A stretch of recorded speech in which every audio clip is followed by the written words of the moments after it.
नमस्कार। आज हम एक साधक की उस यात्रा में गहरे उतरने वाले हैं जो शुरू तो होती है घोर निराशा से, लेकिन खत्म होती है एक ऐसे मिलन पर जिसकी हम कल्पना भी नहीं कर सकते। ये सिर्फ एक कहानी नहीं, बल्कि प्रेम और पीड़ा की एक रूहानी पड़ताल है। चलिए इस एहसास में डूबते हैं। सोचिए, ये सफ़र शुरू कहाँ से होता है? किसी किताबी ज्ञान या फलसफे से नहीं, नहीं नहीं, बल्कि दिल की एकदम गहराई से निकली एक चीख से। ये वो आवाज़ है जो तब निकलती है जब किसी को लगता है कि उसने अपना सब कुछ खो दिया है। तो ये जो पहला पड़ाव है ना, इसे कहते हैं विरह, यानी बिछड़ने का वो गहरा दर्द जिसे शायद हर प्रेमी दिल समझ सकता है। और ये सिर्फ मन का कोई छोटा मोटा संकट नहीं है, इसे समझिए भावनाओं का एक सैलाब, एक जबरदस्त तूफान। अब साधक का मन पूरी तरह से बेचैन है। चारों तरफ खामोशी है और उस खामोशी को चीरते हुए एक के बाद एक सवाल उठ रहे हैं, और हर सवाल के पीछे एक ऐसी तड़प है जिसे बयां करना मुश्किल है। और देखिए, ये सिर्फ कोई आध्यात्मिक संकट नहीं रह गया है। नहीं, ये तो साधक के पूरे वजूद का, उसके होने का ही बिखराव है। शरीर भी टूट रहा है, मन भी। उसका हर एक एहसास बस उसकी बेबसी और उसके अकेलेपन की कहानी कह रहा है। तो अब होता क्या है कि जैसे जैसे ये दर्द बढ़ता है, गहरा होता जाता है, तो दुख अब निराशा और फिर आरोप में बदल जाता है। अब साधक सवाल नहीं पूछ रहा, वो तो सीधे सीधे ईश्वर को ही चुनौती दे रहा है। यहां पर एक बहुत ही गहरा, एक दर्दनाक विरोधाभास सामने आता है। सोचिए, एक तरफ तो ईश्वर के वो गुण हैं जिनके बारे में सबने सुना है, करुणा के सागर, दीनों के बंधु।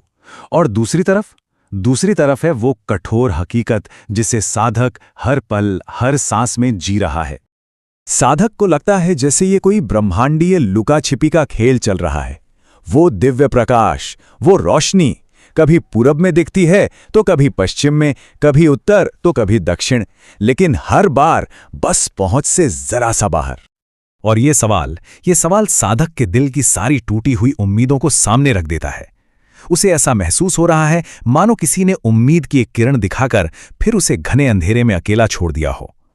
लेकिन फिर जब सारी कोशिशें हार जाती हैं, जब लगता है कि अब कुछ नहीं बचा, उसी निराशा की गहराई में एक नई अनुभूति जन्म लेती है। एक ऐसा मोड़ आता है जो सब कुछ बदल कर रख देता है।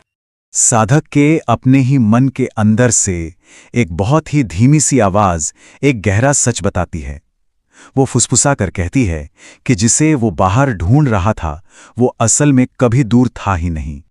और इस एहसास को समझाने के लिए एक बहुत खूबसूरत शब्द है, गूंगे के गुड़ जैसा। सोचिए, एक ऐसी मिठास जो किसी के पूरे वजूद में घुल जाए पर वो उसे शब्दों में बता ही ना पाए। ये एक ऐसा सच है, एक ऐसी निश्चितता है जो दुनिया की किसी भी और चीज से ज्यादा पक्की लगती है। पर इसमें भी एक पेंच है। ये उपस्थिति है तो, पर मायावी है। जैसे ही साधक उसे पकड़ने के लिए हाथ आगे बढ़ाता है, वो पाता है कि वो फिर से अकेला है। ये कुछ ऐसा है जो पकड़ में आकर भी हाथ से फिसल जाता है। और यही अनुभव साधक को उसकी सबसे बड़ी अंतिम समझ की तरफ ले जाता है। उसे ये एहसास होता है कि जो आखिरी दीवार है, जो आखिरी बाधा है, वो कहीं बाहर नहीं है, वो तो उसके अपने ही अंदर है। वो आखिरी बाधा क्या है? वो है उसका अपना अहम भाव, उसका मैं होने का एहसास। यही मैं है जो उसके और उसके प्रियतम के बीच में दीवार बनकर खड़ा है। और सच कहूं तो इस यात्रा की ये सबसे बड़ी खोज है। तो जैसे ही ये समझ आती है, एक अटूट संकल्प जन्म लेता है। संकल्प है खुद को पूरी तरह से सौंप देने का। इसके लिए साधक एक रास्ता तय करता है। एक एक करके वो सब कुछ छोड़ देता है जो उसने पकड़ा हुआ था। वो मान लेता है कि जो भी बचा है वो तो पहले से ही परमात्मा का है, और आखिर में वो अपने मैं को भी पूरी तरह समर्पित कर देता है। अब देखिए, दर्द को स्वीकार कर लिया गया है पूरी तरह से, क्योंकि अब साधक जानता है कि ये दर्द भी उसी मंजिल तक जाने वाले रास्ते का एक हिस्सा है। अब पीड़ा नहीं रही, वो साधना का एक जरूरी अंग बन गई है।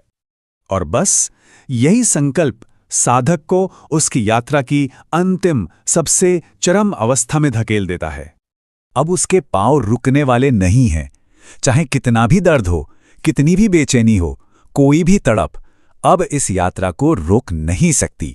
संकल्प इतना पक्का हो चुका है कि अब पीछे मुड़कर देखने का तो सवाल ही पैदा नहीं होता। साधक अपनी इस हालत को, इस भक्ति की दीवानगी को खुले दिल से अपना लेता है।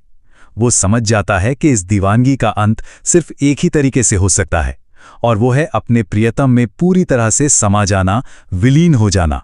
और फिर समर्पण के उस आखिरी चरम क्षण में साधक अपने जिस्म की सारी सीमाओं को पार कर जाता है और वो उसी में मिल जाता है, उसी में विलीन हो जाता है जिसकी उसे हमेशा से इतनी शिद्दत से तलाश थी। तो ये कहानी अपने अंत में हमें एक बहुत ही गहरे सवाल के साथ छोड़ जाती है। हमारी अपनी जिंदगी की यात्राओं में, वो चाहे कोई भी मंजिल हो, उस मिलन के रास्ते में सबसे बड़ी रुकावट, सबसे बड़ी बाधा आखिर है क्या? शायद इसका जवाब भी कहीं बाहर नहीं, हमारे ही अंदर छुपा है।